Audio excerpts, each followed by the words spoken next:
1900년 초에 이제 태어나서 34살로 이제 죽은 프랑스의 여성 철학 박사입니다. 그럼에도 불구하고 당시에 고생하고 있던 노동자들을 위해서 함께 공장에서 생활도 하고 그 여인에게 한 가지 부족한 게 있다면 이기심이랍니다. 남이 굶는 걸 보고 자기도 굶고 남이 고깃국을 먹는 걸 보면 못 먹는 걸 보면 자기도 고깃국을 먹지 않고 그 사람의 이름은 시몬 르 베이유입니다. 근데 이분이 주님을 만나게 돼요. 그리고 완전히 변화가 돼요.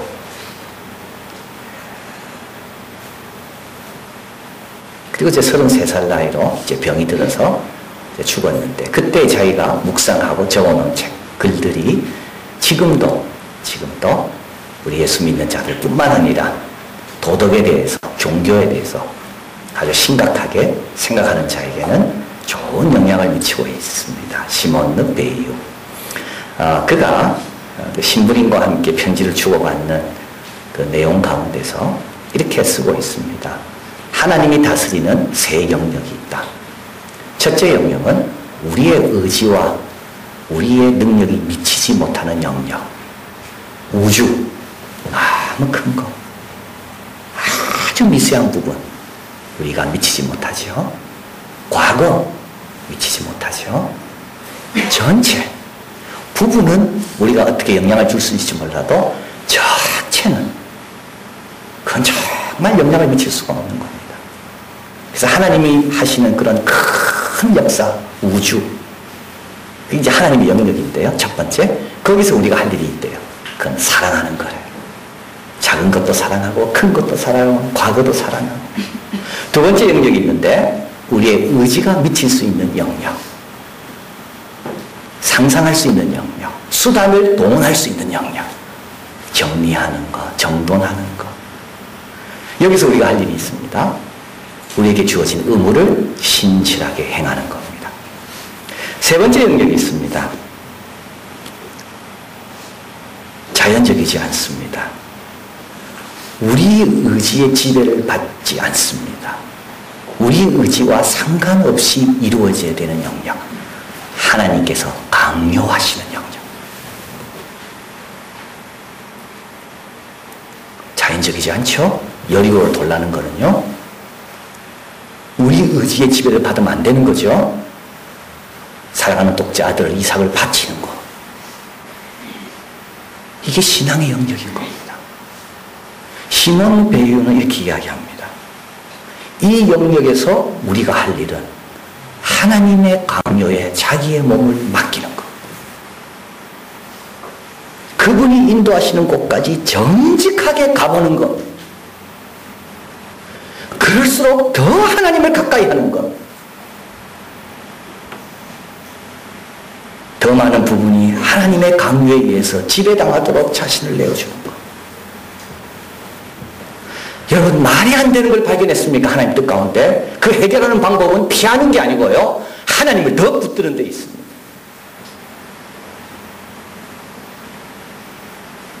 자연적이지 않잖아요? 그걸 해결하는 방법은 끝까지 한번 가보는 겁니다. 이게 순종입니다. 신앙의 위인들 가만히 한번 보십시오. 다 자기 의지와 반하는 하나님의 요구 앞에 신실하게 끝까지 가본 사람들이 결국은 신앙의 열매를 거둔 사람들입니다. 신앙생활이 어려운 이유는 바로 여기에 있습니다. 하나님의 부르심과 요구가 많은 경우 내 의지와 반하거든. 신앙의 성숙이 바로 이겁니다. 하나님께 더 많은 것을 맡기고 의지하고 정직하게 끝까지 갈 수 있는 것. 이게 신앙의 성숙을 재는 기준입니다. 미치지 않는 영역은 사랑하면 되고요. 내 의지가 미치는 영역은 내가 행하면 되는 거고요. 하나님이 강요하시는 영역은 순종하면 된다. 요나는 어떤 사람일까요? 요나는 하나님이 강요하시는 것을 거부한 사람입니다.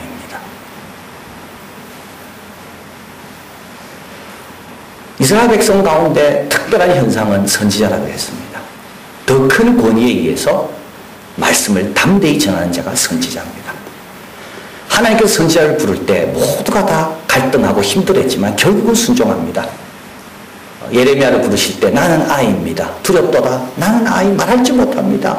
그러나 하나님께서 그 입술에 손을 대주시고 환상을 보여주시고 순종합니다. 모세도 이스라엘의 가장 대표적인 선지자죠. 바로 앞으로 가라. 모세가 뭘 합니까? 보낼 만한 자를 보내서서 그러나 모세는 순종하고 갑니다. 아모스 마찬가지죠. 뽕나무 재배하고 있었고 남쪽 사람인데 하나님께서 북쪽 가서 선지자 역할을 해라. 이때 아모스는 뭐라 말합니까? 3장 8절 하나님께서 말씀하시는데 누가 예언하지 않겠는가? 갈등은 있었고 고민이 있었지만 그들은 순종하고 갑니다. 유독 순종하지 않은 사람이 있다면 선지자 가운데 아모스, 요나입니다. 하나님의 강요에 자신을 맡기지 않았어요. 요나서의 주제는 뭘까요? 요나서의 주제는 이 요나를 하나님이 어떻게 대하시는가? 그게 요나서의 주제입니다. 그래서 학자들은 요나서는 12소 선지자에 들어올 책이 아니라고 봅니다. 왜냐하면 거기는 요나가 외친 내용이 중요하지 않고 요나와 하나님과의 관계가 중요하기 때문에 그거는 역사서로 가야 된다는 거예요. 역사서에 유명한 선지자들이 나오죠. 엘리야, 엘리사. 그들이 외친 내용보다 그들의 삶이 중요한 것은 역사서로 가야 된다는 거예요. 그래서 요나서는 특별한 책이죠. 왜요? 불순종한 요나 이야기. 그리고 요나와 하나님과의 관계를 보여주는 이야기. 우리는 앞으로 4주 동안 요나와 요나의 하나님을 살펴보는데요. 오늘은 첫째 시간입니다. 하나님의 부르심, 그리고 요나의 거부. 그리고 어떻게 되는가? 오늘 본문 1절 시작합니다. 우리 요나서는 요나의 이야기는 1절부터 시작합니다. 1절 같이 있습니다. 여호와의 말씀이 아미떼의 아들 요나에게 임하니라. 자, 말씀이 임했다는 것은 참으로 중요한 일입니다. 요나의 이야기의 출발은 말씀이 임하면서부터입니다. 아브라함의 이야기의 출발은 75세 때 갈 바를 알지 못하는 약속의 땅으로 가라는 것부터 아브라함의 이야기가 시작됩니다. 참 중요한 내용입니다. 진정한 우리의 삶은 어디서부터 시작됩니까? 하나님의 말씀이 임하면서부터입니다. 그 다음부터는요, 그 말씀에 어떻게 반응하는가가 하나님께는 아주 중요하거든요. 말씀 임하기 전에도 하나님은 요나를 보고 계셨을 거고 사랑하셨을 겁니다. 그러나 말씀이 임하고부터는 다르게 바라보십니다. 프랑스의 법률학자며 신학자입니다. 자쿠 엘리는 말합니다. 말씀이 그에게 임하는 순간부터 그의 중요성은 뛰기 시작한다. 이전에는 모든 사람이 같은 가치를 공유한 개인이었다. 그러나 이제는 독특한 존재가 된다. 어떤 존재? 그 자신과 다른 사람의 역사를 바꾸도록 부름받은 존재. 하나님께서 왜 말씀이 임하고부터 더 주목하십니까? 말씀 주신 이유는 이 사람과 다른 사람을 바꾸도록 하기 위해 말씀 주셨기 때문에. 그냥 주신 게 아닙니다. 요나는 근데 이 말씀에 순종하지 않습니다. 3절 같이 읽어봅니다. 그러나 요나가 여호와의 낯을 피하려고 일어나 다시스로 도망하려 하여 욥바로 내려갔더니. 다시스는 스페인을 가리키고요. 하나님께서 가라고 한 니느웨는 아수르의 수도를 가리킵니다. 아수르는 요단강 동쪽의 땅입니다. 그래서 아수르로 가려면 어떻게 됩니까? 육지로 가야 돼요. 스페인을 가려면 배를 타고 반대 방향으로 가는 거예요. 요나는 하나님께서 이쪽으로 가라 그랬는데 거기에 머물러 있지도 않고 거꾸로 더 멀리 갑니다. 왜요? 하나님께서 시키지 않을 것 같으니까. 멀리 가면 하나님께서 안 시킬 것 같으니까. 요나가 있는 곳에서 아수르까지 1200km. 그것도 멉니다. 근데 요나는 더 멀리 가는 거. 이유가 있죠? 선지자들은 애국자입니다. 민족주의자고. 그런데 자기 민족을 괴롭힌 다른 나라에 가서 말씀을 전하는 거 용납할 수가 없어요. 1200km나 되는 곳을 가려니까 너무 힘들어요. 다른 선지자가 이미 있는 것도 아니고 자기가 혼자 가서 그걸 개척하려니까 너무 생각만 해도 깜깜해요. 근데 하나님 말씀 거절할 수는 없고. 이때 나타나는 반응이 있는데 이걸 뭐라 그러나요? 짜증이라고 그래요. 뭐 그렇게 복잡한 게 아닙니다. 짜증은요, 옳은 걸 아는데 하기 싫은 게 짜증입니다. 하려니까는 마음은 안 내키고, 하려니까 참 귀찮고, 하려니까 참 괴롭고, 그러나 또 안 하려니까 그건 틀린 거고. 그래서 나타나는 반응이 짜증이에요. 전도 짜증날 거예요, 여러분. 알면서도 하기는 싫잖아요.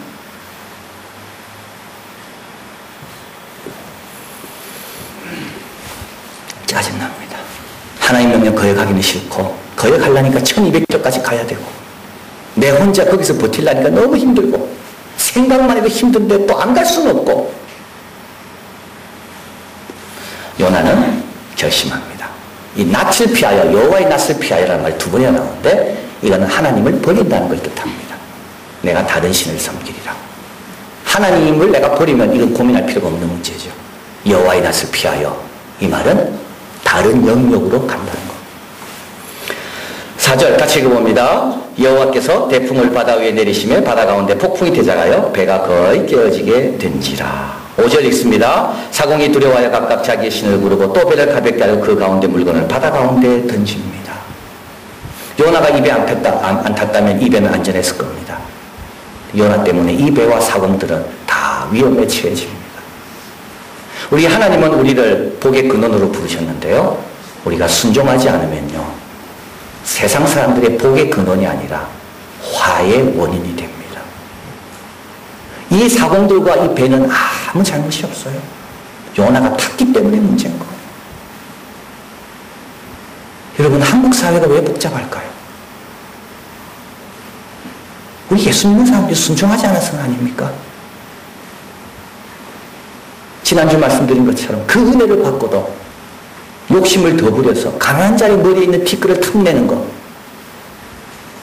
은을 받고 쉽게 팔아버리는 것, 예배 시간, 기도하는 시간을 돈 조금 더 버는 걸로 다 바꿔버리는 것.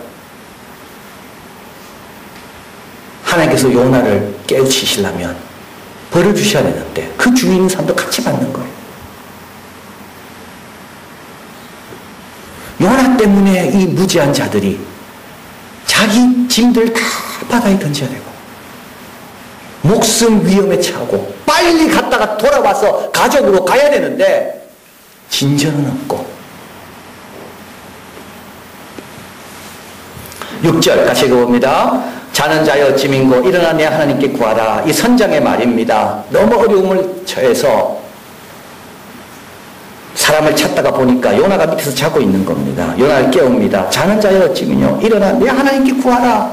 이 선장은 얼마나 경건한지요. 요나에게 책망할 때 너는 왜 우리를 안 돕느냐라고 책망한 게 아니라 너는 왜 기도하지 않냐고 책망합니다.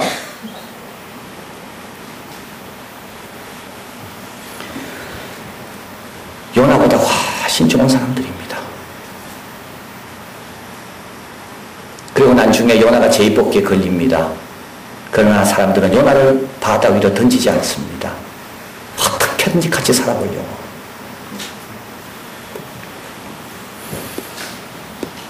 여러분, 순종하지 않으면 더 나빠집니다. 요나는 욥바로 내려갔고 배 밑으로 내려갔고, 불순종의 길을 걷는 순간부터 원래보다 더 자꾸 내려갑니다. 나중에는 어떻게 됩니까? 배에 있는 모든 사람들의 생명에 위협을 가하는 그런 아주 무거운 짐이 됩니다. 이 배의 운명은 누구에게 달려 있습니까? 요나에게 달려. 자, 그런데 이제 오늘 본문 읽진 않았지만 뒤에 가보면 이 선언들이 바뀝니다. 요나로 인하여 14절 같이 있습니다. 이들은 여호와께 부르짖어 가로되, 16절 있습니다. 그 사람들이 여호와를 크게 두려워하여 여호와께 제물을 드리고 서원을 행하였더라. 처음에는 자기 신을 불렀습니다. 위험에 처했을 때요. 그러나 14절에 오니까 여호와의 이름을 부릅니다. 16절에 배가 안전하게 도착합니다. 요나는 던져졌고요. 이때 이들이 다시 욥바로 돌아왔습니다. 돌아오자마자 하는 일이 뭐죠? 여호와께 제사 지냅니다. 이 제물이란 말은 배 위에서 드릴 수 없습니다. 왜냐하면 이미 다 던졌기 때문에. 돌아오자마자 물건을 계산하는 게 아니라 예배부터 드립니다. 그리고 서운했다는 말이 있죠. 이 말은 뭐죠? 신앙생활을 오래 했다는 뜻입니다. 그 사이에 이제 어떤 일이 있은 거죠. 요나가 변화된 겁니다. 어떻게 변화됐을까요? 9절 같이 읽어봅니다. 나는 히브리 사람이요 바다와 육지를 지으신 하늘의 하나님 여호와를 경외하는 자로다. 요나는 하나님 피할 수 있는 줄 알았습니다. 그런데 바다에 가니까 거기도 하나님이 요나를 붙드신 거예요. 제비뽑기에 걸렸습니다. 사람들이 너는 누구 어느 민족이고 어느 신을 섬기냐 물어봅니다. 이때 요나가 말합니다. 나는 바다와 하늘을 지으신 분을 경외하는 자다.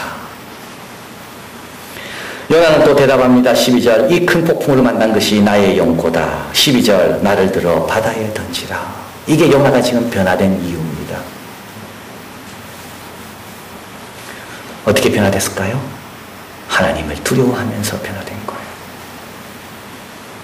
자기가 죄인인 줄 알면 변합니다. 그리고 이 일이 얼마나 소중한지를 알면요 변합니다. 요나는 순종하는 자로 변한 거예요. 여러분 순종 안 하는 이유는 왠지 아십니까? 셋 중에 하나가 없어서 그래요. 하나는 하나님 두려움이 없기 때문에. 하나님 두려워하면요 순종 안 할 수가 없습니다. 두 번째는요 내가 죄인인 줄 알면요 순종 안 할 수가 없어요.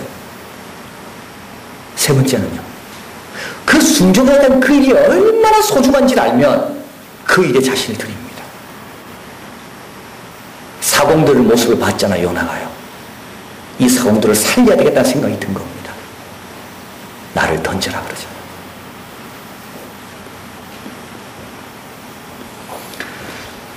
나심 니콜라스 탈레브가 지금 안티프레질이라는 책이 있습니다. 이 프레질이라는 것은 이 짐을 붙일 때 이제 깨지기 쉬운 짐이라고 해서 이렇게 붙여놓는 거죠. 그래서 이제 뭐 이렇게 유리잔이 있고 깨지기 쉽다. 그래서 빨간 물로 프레자일 이렇게 붙여서 짐을 보냅니다. 그래서 이제 취급을 좀 주의해달라. 취급주의 이 뜻이 프레자일입니다. 깨지기 쉽다. 근데 이분은 이제 안티프레자일 취급주의 안 해도 된다. 절대 안 깨진다. 이제 이런 책을 적었습니다. 근데 이 나심 탈레브가 2012년 이 책을 적기 전에 2007년도에 블랙스완이라는 책을 적었습니다. 이 블랙스완은 뭐냐면 다 백조는 하얀 건 줄 알았습니다. 하얀색. 그런데 호주에서 18세기 말에 19세기 말이죠. 1800년도 때 검은 백조가 발견됐습니다. 그러니까 백조는 하얗다는 모든 통념이 다 한순간에 그 한 마리 때문에 무너지는 거. 그 사람이 그거에 주목하고 난 다음에 오늘날 사회는 너무 복잡하기 때문에 이 복잡계, 이 물리학에서 말하는 복잡계 하나가 어떤 영향을 미치면 이것이 그 다음 해서 전체가 어떤 영향을 받을지 모르는 그런 시스템 속에 우리가 살고 있다는 겁니다. 그래서 이 블랙스완을 대비해라. 그래서 사람들이 다 웃었어요. 근데 그 뒤 1년 뒤에 리만 브라더스가 파산하면서 금융위기로 인하여 미국이 어려워지게 된 겁니다. 그 다음부터 사람들은 이 블랙스완이라는 말을 아주 보편적인 언어로 쓰고 있습니다. 그러고 나서 이분이 5년 뒤에 이 블랙스완이 나타났을 때 어떻게 대비해야 되는가. 이것이 안티프레질입니다. 그런 말합니다. 블랙스완은 보조책이고 이것이 주책이다. 여기서 그런 말합니다. 예상치 못한 일이 일어났을 때 어떤 사람은 그걸 잘 활용하는 사람이 있고 어떤 사람은 그것 때문에 무너지는 사람입니다. 살아남는 사람, 남아있는 사람, 지배하는 사람은 특징이 있는데 예상치 못한 일을 잘 활용하는 사람이더라. 히드라라는 그리스 신화에 나오는 머리가 많이 달린 뱀 이야기를 합니다. 이 히드라는 특징이 있는데 머리를 하나 치면 머리가 2개 나오는 거. 안 치는 게 도와주는 거죠. 안티프레자일 같은 사람이 되라는 거. 예상치 못한 게 왔을 때 그걸 활용할 줄 아는 사람이 되라는 거예요. 큰 파도가 몰려왔을 때 파도에 파묻히는 사람이 아니라 파도를 타는 사람이 되라는 거예요. 저는 이걸 볼 때 우리 신앙은 안티프레자일 같아요. 어려움이 올수록 더 열심히 내잖아요. 바쁠수록 더 열심히 하거든요. 고난이 오고 핍박이 오면 교회가 죽을 줄 알았는데 오히려 고난과 핍박 때문에 더 빨리 더 하나님을 더 붙들고 하나님의 능력을 더 체험하거든요. 근데 오늘 성도들은요 너무나도 쉽게 나는 부서지기 쉬운 사람이에요. 내가 이렇게 대접했다가 큰일 납니다. 이름을 붙이고 다니고 살아. 얼마나 약한지 원래 우리는 그런 사람들이 아닙니다. 화가 와도 복으로 바꾸는 사람 아닙니까? 이제부터는 붙이고 다니세요. 안티프레자일. 나는 아무리 이렇게 취급해도 그 때문에 나는 더 성장하는 사람이다. 그는 말합니다. 번영이 관리하기가 더 어렵답니다. 환난보다.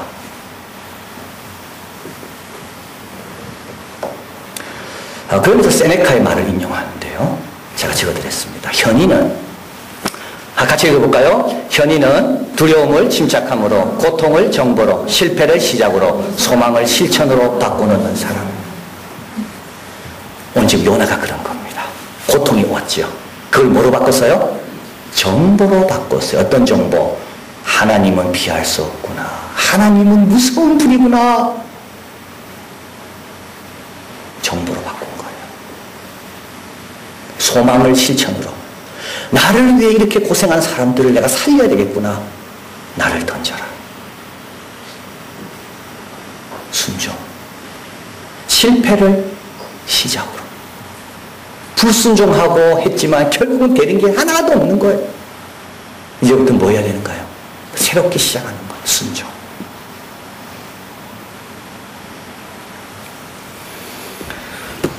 아까 말씀드린 프랑스 법률학자며 신학자 자클레도 말합니다. 우리는 매번 거부한다 하나님께. 그러나 하나님은 그때마다 새롭게 시작하신다. 우리에게는 자유가 있지만 실제로 자유가 없다. 요나는 자유가 있는 줄 알았습니다. 다시스로 가면 끝나는 줄 알았어요. 자유가 없어요. 다시스로 가기도 전에 출발한 지 얼마 안 돼서 두 손 드는 거예요. 왜 하나님 자유를 안 주실까요? 말씀대로 돼야 요나가 복을 받거든요. 그래야 요나로 인하여 니누에서 사람들이 구원을 얻거든요. 여러분 자유가 있을까요? 자유 없습니다. 하나님 피할 수 있습니까? 피할 수 없습니다. 고통이 옵니까? 정보로 바꾸시고. 성장하고 싶습니까? 실천으로 바꾸시고. 실패했습니까? 다시 시작하는 거예요. 순종으로. 오늘 보면서 읽지 않지만 요나는 바다에 던져집니다. 이때 우리 하나님께서 뭘 하십니까? 17절 같이 읽어봅니다. 여호와께서 이미 큰 물고기를 예비하사 요나를 삼키게 하셨으므로 우리 하나님은 요나를 포기하지 않습니다. 요나가 안 게 두 가지입니다. 여호와를 피할 수 없구나. 사명을 피할 수 없구나. 또 한 가지 하나님의 사랑도 피할 수 없구나.